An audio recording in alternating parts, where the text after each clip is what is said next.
It was pretty much all of the above. I mean, to get a call and be invited to join the Marvel universe is a kind of good day. For me, I just couldn't imagine such a thing might happen. So it was a great laugh when that call came in. And then the Ancient One was irresistible to me. I didn't know Doctor Strange. I didn't know those comics. But the way it was described to me very simply was just tantalizing. And yeah, I couldn't say no to this one. We just started with the things that we wanted to keep constant, like fluidity and a kind of general aspect. We didn't want to pin it down to any kind of, specific Buddhism, specific gender, specific nationality.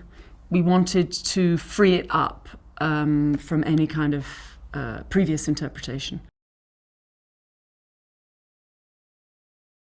It was such a pleasure working with everybody here on that development process. I was so impressed and thrilled that they were really up for just working it out together. And we worked it out over several months. And we tested and we looked at other options and we tested them. We kept pairing away and pairing away.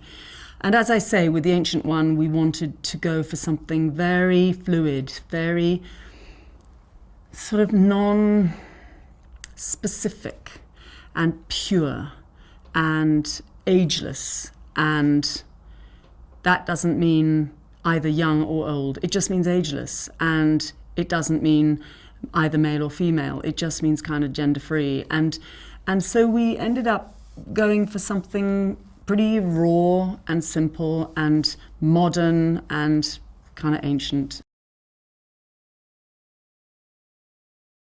So Stephen Strange is this incredibly brilliant, super arrogant, very entitled neurosurgeon who is in New York, fixing people brilliantly, taking all the credit, taking all the money, super rich as a result, and not exactly digging deep spiritually, you might say. And he has a car crash and he loses the use of his hands, and it's kind of a disaster. And he spends all his money having hundreds of operations, well 9 I think it is actually, to have his hands put back together, and they don't work. So he's really at the end of it, and he's out of cash, and he's alienated his girlfriend, and he hears that there is this guy who he knew was paralyzed, has been walking around. And the reason he's walking around is because he went to this famous healer, or this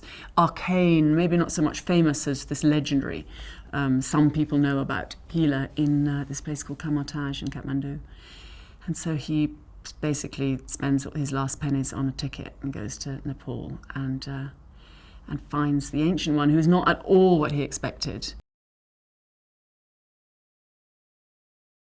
I think they're always casting kind of rocking people, to be honest. I think, I don't think this is, I think we're just, lucky to be the next band on the roster.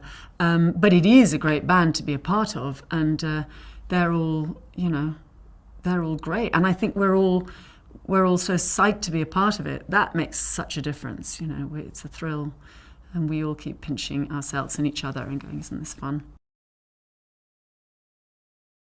Benedict has got the brains and the wit to know how to play, as we know from his great Sherlock Holmes, a really arrogant so-and-so who you kind of want to see brought down a peg or two, and he does it absolutely brilliantly. He does it brilliantly in Sherlock, and he does it really beautifully here.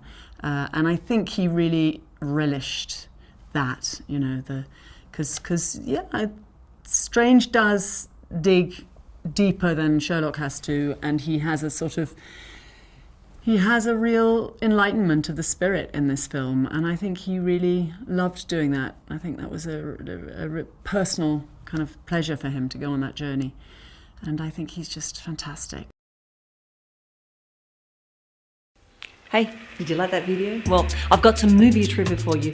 Did you know that, like Facebook, Star Wars was originally prefixed by the definite article the? Much cleaner without it, don't you think?